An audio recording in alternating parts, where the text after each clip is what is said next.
Oi, cheguei! Sejam bem-vindos a mais um vídeo neste belíssimo canal. Hoje nesse vídeo eu vou te contar uma história bem bizarra e não, você não leu o título desse vídeo errado. É realmente esse surto aí que aconteceu. É um homem que literalmente tirava vidas para evitar terremotos, como se isso funcionasse, mas dentro da cabecinha dele ele achava que era real. E no fim do vídeo eu quero muito saber a opinião de vocês sobre esse caso, porque não me desce, eu não entendo, pra mim é um surto. Mas enfim, se você não é inscrito nesse canal ainda, olá, seja bem-vindo. Desce aqui e se inscreve, porque sempre tem uns conteúdos bem maneiro. Dá like no vídeo, manda pros seus amigos, pega a sua pipoca, prepara o seu miojão. E vamos. E lembra de botar um pouquinho de requeijão no miojo, fica uma delícia.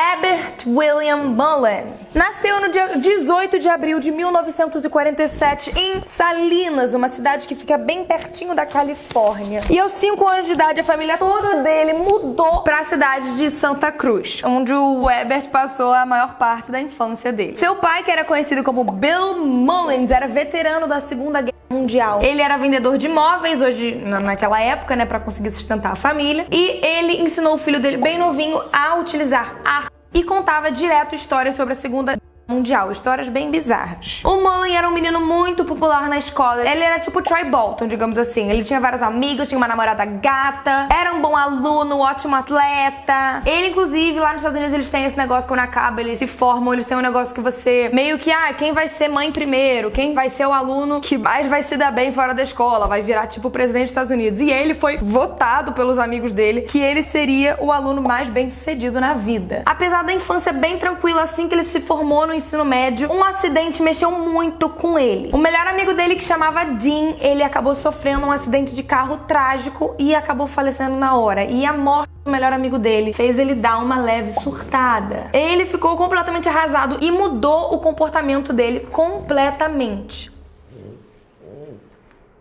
Ele começou a construir vários santuários dedicados ao amigo dele.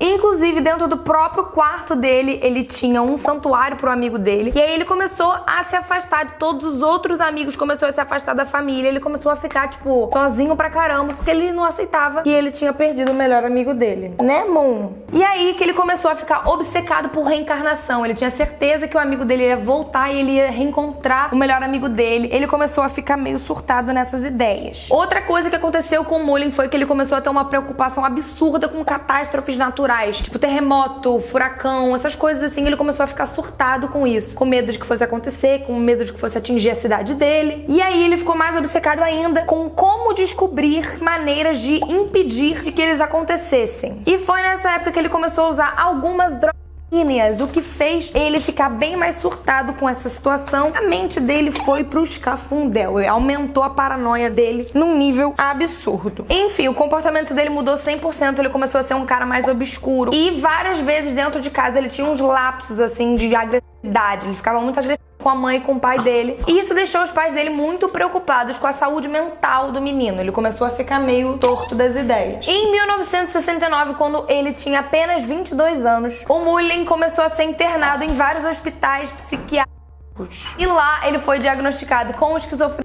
paranoide. E os principais sintomas dessa doença são alucinações, delírio, sensação de perseguição e pensamentos excessivos sobre conspirações, como se todo mundo estivesse contra ele. Nos próximos anos, o Mullen começou a entrar num ciclo vicioso entre sair e entrar em hospitais psiquiátricos. Quando ele estava internado nesses hospitais, ele escrevia cartas para pessoas desconhecidas e assinava a carta como um sacrifício humano, Herbert Mullen. E talvez essas cartas fossem um aviso para o que ele fosse fazer no futuro, né? Ele veio a fazer. Em 1972, um pouco antes dele completar 25 anos de idade, ele voltou a morar com os pais dele quando ele estava num período muito obcecado por terremotos. Ele começou a ouvir vozes na sua cabeça, ele tinha esquizofrenia. Começou a ouvir várias vozes, dando alertas que terremotos muito fortes estavam para vir na Califórnia. E a única maneira de evitar que o terremoto acontecesse era matar pessoas. E ele chamava essas mensagens de músicas da morte.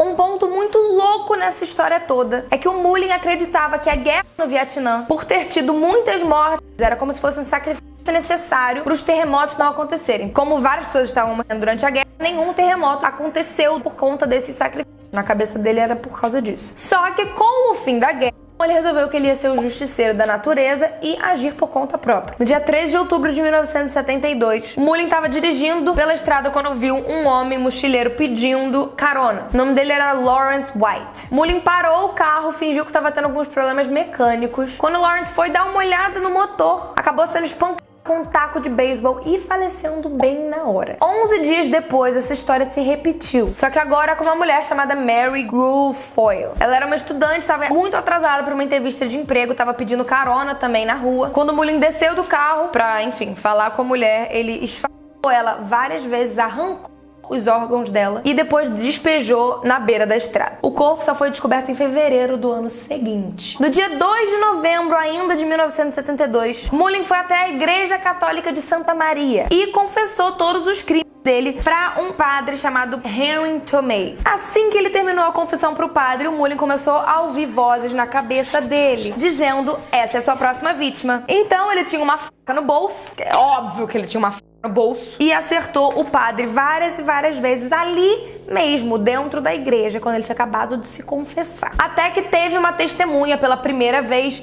que falou que era um homem alto vestido de preto. Só que homem alto vestido de preto não ajuda em nada pra polícia descobrir que é tal pessoa. Em janeiro do ano seguinte, 1973, ano que minha rainha mamãe nasceu, ele foi expulso da casa dos pais por conta do seu comportamento louco. E quando ele foi morar sozinho, tudo piorou milhões de vezes mais, porque agora ele não tinha ninguém que parasse ele de fazer as coisas que ele queria fazer. Então ele tava sozinho morando numa casa onde ele podia realizar qualquer que ele quisesse. Mullin chegou à conclusão que todos os problemas que vinham na vida dele era por causa das drogas que ele usava. E a pessoa culpada por isso era um ex-colega de escola dele, o James, que era a pessoa que introduziu pra ele as drogas.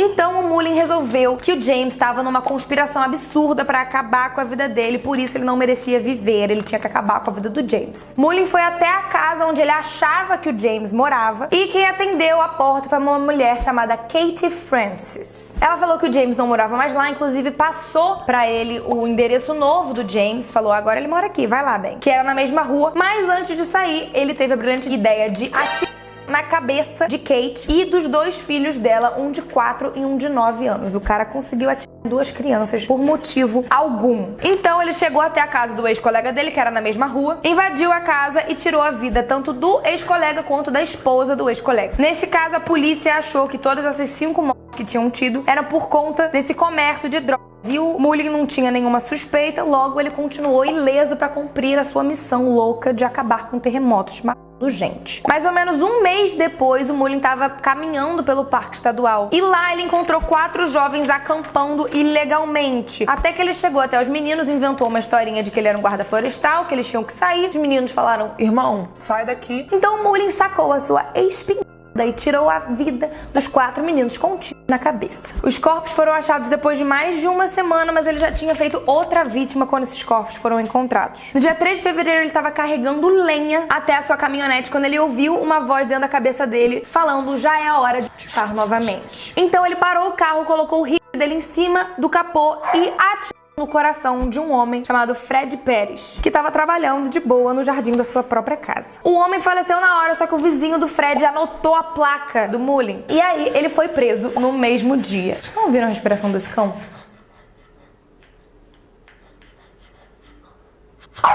Na delegacia, ele contou pra polícia sobre a missão de vida que ele tinha e como ele salvou o país de desastres naturais. E como prova, ele alegou uma coisa que de fato é verdade: nenhum terremoto aconteceu enquanto o Mullin estava na missão dele de sacrificar pessoas. Então, na cabeça dele estava certo em achar que ele parava terremotos. E o mais bizarro ainda é que 8 dias depois que ele foi preso, a Califórnia foi atingida por um terremoto. Independente da resposta, se ele tá certo ou errado, isso só fez ele acreditar mais ainda de que era um sinal divino, que ele tinha que continuar fazendo o que ele estava fazendo. Mullin, que estava claramente tentando as ideias, confessou os 3 assassinatos, mas ele queria ser julgado como incapaz por conta da sua saúde mental. Só que o júri negou o pedido e falou que o Mullin, tinha certeza e plena noção de tudo que ele estava fazendo, ele só era doido das ideias. Ele foi julgado e acabou sendo condenado à prisão perpétua. Hoje ele tem 74 anos e cumpre a sua pena na prisão estadual de Mole Creek, lá nos Estados Unidos. Mas enfim, o que vocês acham sobre essa história? Vocês acham que o Herbert Mullin era um monstro ou ele era